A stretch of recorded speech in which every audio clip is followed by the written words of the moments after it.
Chapter 17. Oh crap. Maud cried, feeling his heart stop with fright.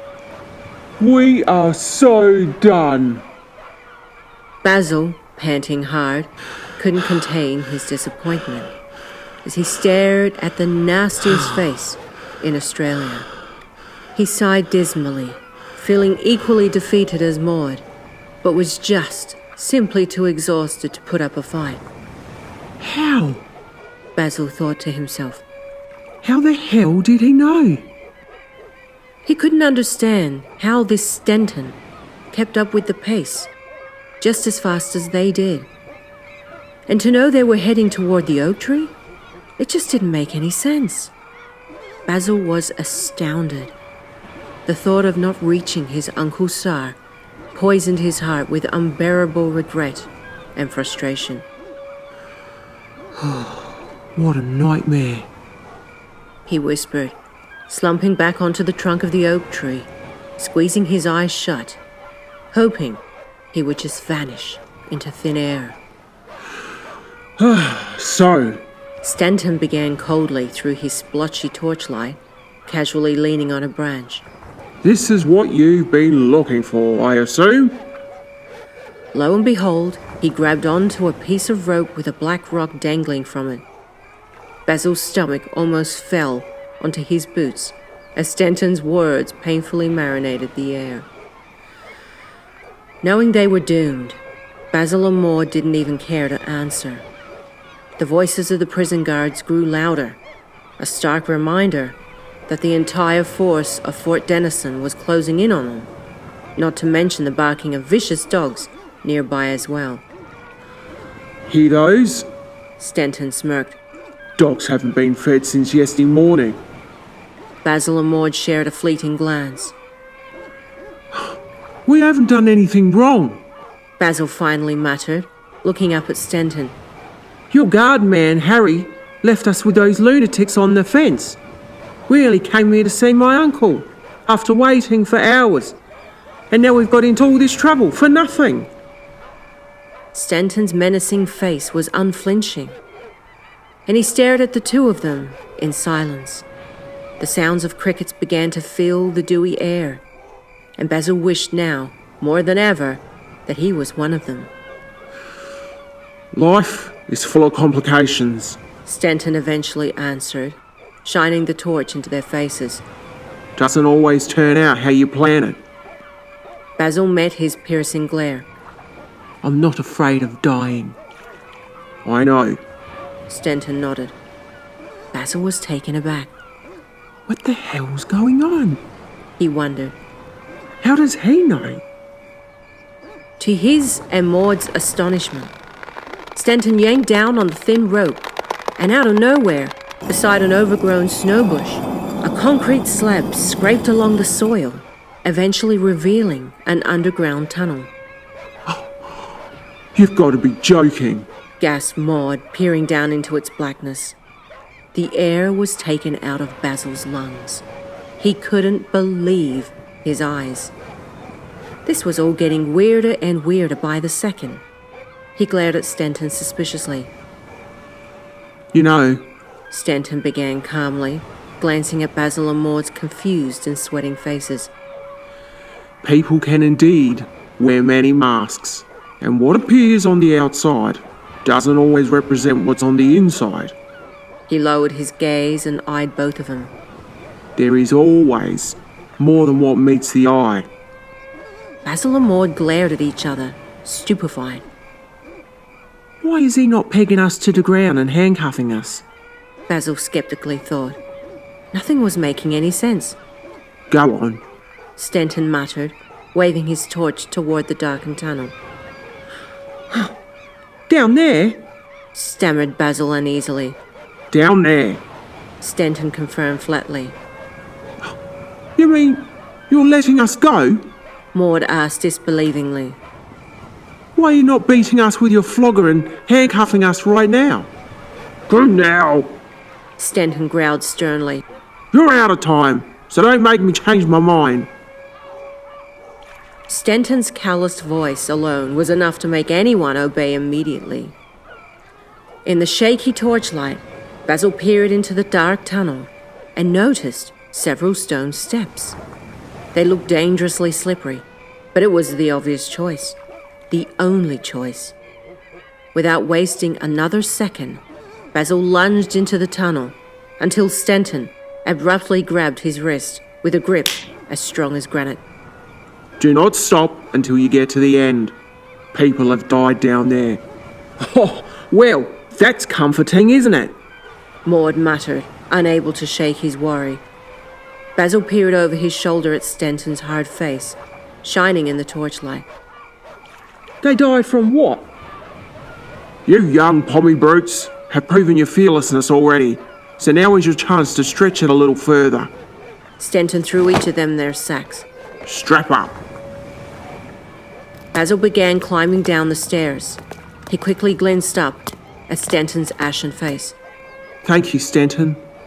Stenton nodded and, without an utterance, clicked off the torch. Chapter 18. After Maud had finally gathered his wits, he scampered down behind Basil, and a few moments later, the heavy concrete lid scraped along the dirt, taking the entire outside world with it. And now, all that accompanied Basil and Maud was total silence and pitch blackness. Bloody hell! Maud anxiously whispered, his fearful voice reverberating along the walls. What is this place?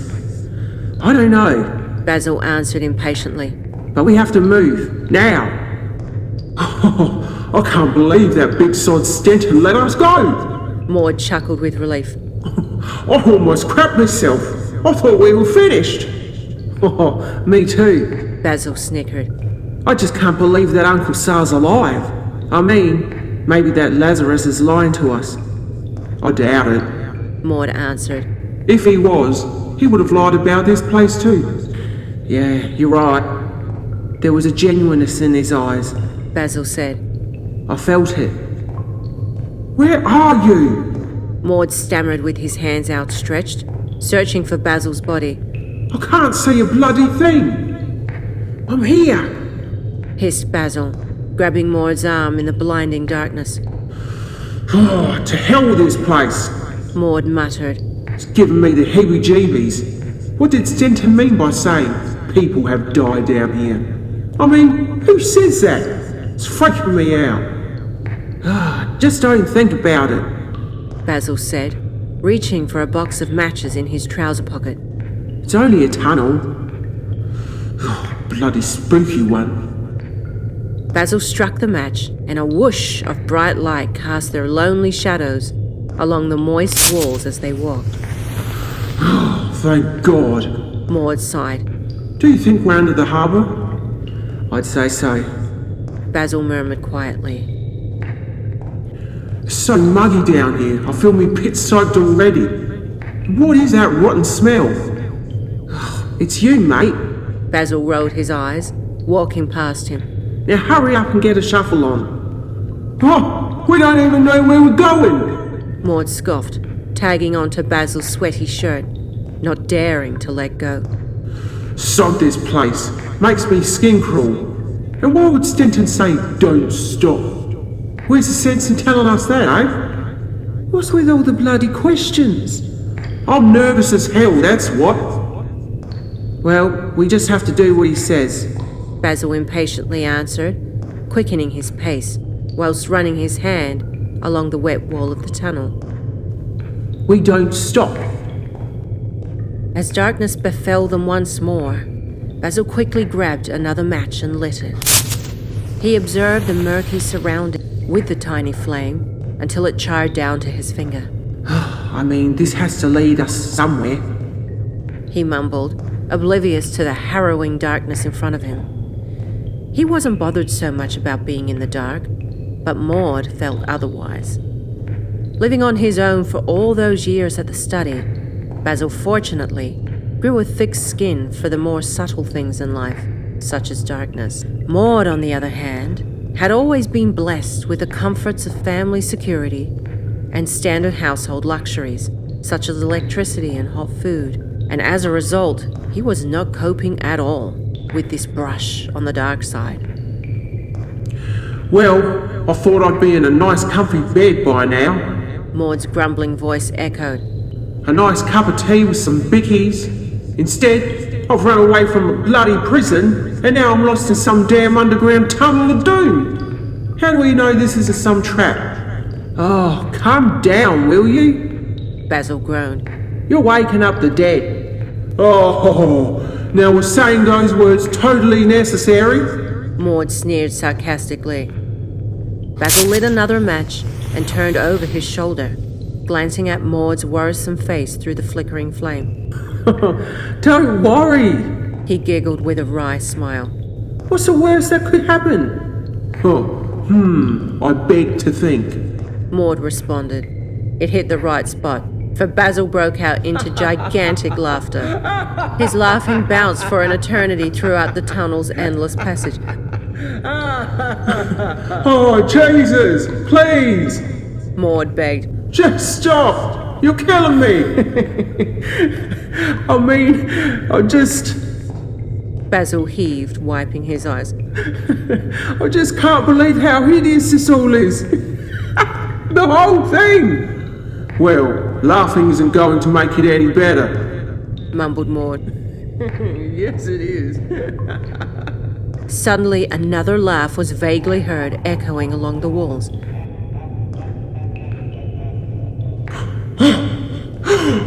Christ! Did you hear that? Maud gasped, pressing himself up against Basil. It was the echo of my laugh, silly. No, it damn well wasn't. Please, God, I beg you, light another damn match. I'm almost out. Basil fumbled in his pockets. I can't move. I'm so scared. Maud mumbled with a quivering breath, his eyes peeled wide. And I ain't ashamed to admit it either. Well, at least you're admitting to it now. Basil grinned. He struck another match and grabbed Maud by the arm, holding him close as they wandered on cautiously through the never-ending tunnel. Alas, the comfort of the match's flames soon fizzled out, and again they swallowed that suffocating blackness, with the only company being the heavy drops of water dropping throughout. Oh, please light another, Maud pleaded, crippled with fear. Mate, you're gonna have to strap up, just like Stenton said. Basil snickered. We have to conserve... Suddenly, something crunched under Basil's boot. What the hell was that? Maud exclaimed frightfully. Oh, I don't know. Basil wondered, fumbling for another match. But just keep walking. Ah! Maud cried loudly, stumbling down into a heap. His shrieking voice echoed for an eternity. What the hell are you bloody doing, mate? Scorned Basil, stretching his arms out, desperately trying to locate Maud, somewhere on the ground. Where are you? Oh, I bloody tripped on something! Maud whined, awkwardly trying to regain his footing. Bloody sticks or some crap. Help me up, will ya? I've lost me sack. I think he lost a lot more than that, mumbled Basil under his breath. Haha, don't think I didn't hear that. Out of the blue, Basil rolled his ankle onto something that snapped under his boots. Ah! He yelled, scraping his elbow along the concrete of the wall. He struck a match, and the flickering light revealed to him a little more than what he bargained for. Holy God! The two of them had been stepping on the crumbled remains of human skeletons. Screamed Maud, scrambling to his feet. Oh, holy shit! The scream of his voice boomed throughout the tunnel, deafening both of them. Jesus, Maud! Control yourself! Basil gritted his teeth together, breathing into Maud's frightened face. Grab your sack and let's get the hell out of here! This tunnel's a bloody trap! Maud muttered with a shaking voice. It's a crypt! We've been fooled, I'm sure of it! We're gonna end up like their mother's sorry bastards! Relax! Basil clenched his jaw. Just grab onto my shirt and don't bloody let go. Truth be told, Basil was just as shocked as Maud at the grisly discovery. But what else could they do?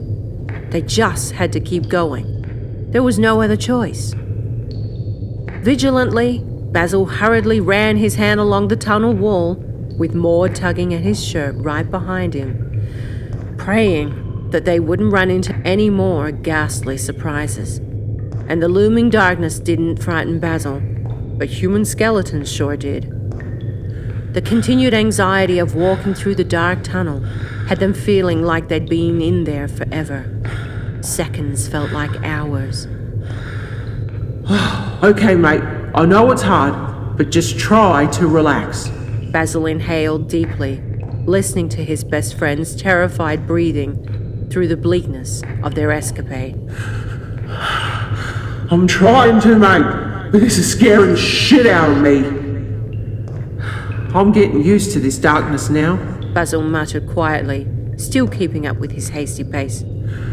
I don't think I ever could. Retorted Maud, still attached to Basil like glue. We could still turn back. Oh, are you kidding? And be greeted with bars and shackles and old Greasy Charles? Scoffed Basil. Not in my lifetime, mate. Dark horse. Giggled Maud under his breath. Oh, so funny you are. Basil mocked, unable to stop the smile from brimming on the edge of his lips. He was just relieved that Maud seemed calmer. Oddly enough, Basil felt himself become withdrawn for but a moment, captured by the mysterious beauty that so easily entranced his heart on that lone and stormy night aboard the Adriatic. He sighed, closing his eyes, savoring the abstracted memory. And to his utter amazement, the medallion dangling around his neck began to quiver, eventually emitting an iridescently beautiful cerulean glow, reflecting all over the walls around them. Oh, whoa! Basil cried, shocked. Hey, what the hell? Exclaimed Maud excitedly, jumping over Basil's shoulder. It's not me! Basil cried, his mouth agape. It's this medallion! So you're not so mad after all? Maud chuckled with relief. Oh, thank God we've got some decent lighting! At last, they could finally see the tunnel that so suffocated their wits. It was a tunnel, all right, about 4 yards in diameter, with wet, seeping walls, and that was about it. And there was no end in sight, well, at least as far as they could see. And here's you saying it was all in my head. Oh, whatever. Maud bellowed. Thank the Lord we have light. Keep it down. Basil scolded, still very cautious in his step. Huh? Who's gonna hear us, huh? Shrieked Maud happily. No one. We're underwater, remember? They immediately heard a distant, discombobulated laugh echoing along the tunnel walls in front of them. They both froze in their tracks. Well, I definitely heard that. Basil murmured. So did I. Whispered Maud, his stomach churning like butter. That's what I bloody well heard the first time. Sounded like laughing, but you know, could have been anything. Huh, laughing? Maud mocked. Huh, well that's just great. There was a swift change in air temperature, and Basil's heart grew just as uneasy as Maud's. The light of the medallion no longer felt comforting, for it only stretched a yard in front of them, and despite his reluctance, Basil lugged his cemented legs forward. What are you doing now? Maud protested, pulling Basil back. We can't stop now. Basil relented. Buck it up. He didn't want to tell Maud, but he couldn't shake off the feeling that they were being watched. He wouldn't dare mention it. Maybe we're close to the end, he suggested hopefully. I damn hope so. Maud pulled himself closer to him. I feel like we're being watched. I didn't want to mention it to you, Basil sighed reluctantly. but I feel the same. No sooner after Basil had finished his words, they heard a dull, two-toned whistle, as if someone was very lazily calling for a dog. God! Oh my God! Maud panicked, slamming his hands over his ears. I can't move! I can't take this crap anymore! I can't! Basil's pulse was throbbing through his veins so hard that it hurt when he swallowed. Just keep moving, He assured Maud, his tormented eyes darting from left to right. To their horror, a wave of cold air hit their bodies, and they began hearing the running footsteps of something coming up from behind them. And the footsteps were only getting louder and louder. Oh, shit! Basil cried, turning over his shoulder. Something's running behind us! Run! Shouted Basil, grabbing him by the arm. Adrenaline took over their every fibre as they thrust themselves forward, dashing through the black tunnel with their sacks bouncing behind. The running footsteps behind them haunted their bones and rattled their souls. With only the mere light of the medallion, they were much too afraid to slow down, despite their terrible exhaustion. And as they continued to run as fast as their hearts would take them, Basil felt a sudden, excruciating pain shoot through the back of his neck, bringing him to an abrupt halt. He bellowed, clutching his neck, buckling down to his knees. I felt like I just got stabbed in my neck! Maud groaned, holding his head. My neck is killing me! Almost as quickly as the terrible pain hit the both of them, it wore off, and they regained their composure. They glanced at each other, puzzled. It's gone! Muttered Basil, surprised, rubbing his neck. The pain's gone! Yeah, I'm not feeling anything either. Maud answered, equally perplexed. There's something bloody weird going on. And I feel different. Basil stared at Maud's confused face. Me too. Maud nodded slowly. Look, Basil exclaimed, moving toward the wall. the tunnel is bricked with stone now. Walking on, they began to notice the subtle growth of moss and delicate emerald ferns along the crevices of the stone walls. And soon enough, the whole interior of the tunnel became overgrown with mottled succulents and strange luminescent flowers, lacing the moist air with a clement aroma. No longer did they harbor feelings of dread, for they were now filled with a sense of tranquility and warmth.